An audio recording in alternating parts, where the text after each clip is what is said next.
সালাম আলাইকুম প্রিয় শিক্ষার্থীরা, তোমরা অনেকেই চেয়েছো কীভাবে একটা মাত্র প্যারাগ্রাফ দিয়ে সব ধরনের প্যারাগ্রাফ লেখা যায়। তো তাদের জন্য এই মেগা স্লাইডটা। তো এখানে যে কোনো ধরনের সোশ্যাল প্রবলেম নিয়ে তুমি যদি লিখো এবং আমার ফরম্যাট একটু দেখবা শেষ পর্যন্ত, যে এই ফরম্যাটটা লিখলে ইনশাল্লাহ তুমি পরিপূর্ণ নাম্বার পাবা। যদি একটু বড় আর তুমি চাইলে ছোটো করে দিতে পারবো, সেটা আমি বলে দিচ্ছি কীভাবে করবা। যে কোনো ধরনের সোশ্যাল প্রবলেম সম্পর্কে এখানে দিয়ে দিচ্ছি কী কী লেখা যাবে, যেমন ধরো traffic jam, gender discrimination, dowry system, drug addiction, early marriage, smoking, terrorism, corruption, যে কোনো চাইল্ড লেবার, যে কোনো এক সম্পর্কে যদি আসে তাহলে তুমি আমার এই ফরম্যাটটা লিখলে অবশ্যই কাজে দিবে।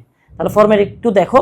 এই তো ফরম্যাটটার মধ্যে অন্যান্য ফরম্যাটগুলোর সাথে এটা ডিফারেন্টেশনটা কি, অন্যান্য ফরম্যাটগুলো ভাইয়া সবাই লিখে স্যার তারা বুঝে ফেলে যাচ্ছে এটা ফরম্যাট। সেজন্য আমি কি করছি, কয়েকটা শব্দ ভাইয়া একটু চেঞ্জ করছি, প্রথম দিকের কয়েকটা শব্দ চেঞ্জ করছি, একটু খেয়াল করলে তুমি বুঝবা, ঠিক আছে।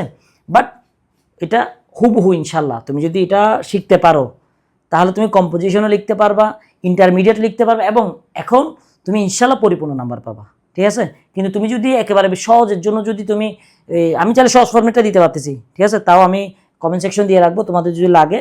বাট এটাও সহজ, যে শুধু শব্দগুলো কয়েকটা চেঞ্জ করছি, বাট ইজি শব্দ আনছি, তুমি একটু দেখবা। ইন টুডেজ, বর্তমানে, চেঞ্জিং ওয়ার্ল্ড, এই পরিবর্তনশীল পৃথিবীতে, হিউম্যান লাইফ, মানব জীবন, ইজ ফেসিং, সম্মুখীন হচ্ছে, ভেরিয়াস চ্যালেঞ্জ, বিভিন্ন ধরনের সমস্যার বা হুমকির, that affect our daily activities, যেটা আমাদের প্রাত্যহিক কর্মকাণ্ডের মধ্যে ইফেক্ট ফেলতেছে। বিষয়টা বুঝতে পারছি। এগুলো মোটামুটি ইজি, তোমার স্ক্রিনশট নিয়ে এটা লিখে ফেলো। লিখার পর কোনো যদি প্রশ্ন থাকে আমাকে জানাবো, ঠিক আছে। আসসালামু আলাইকুম।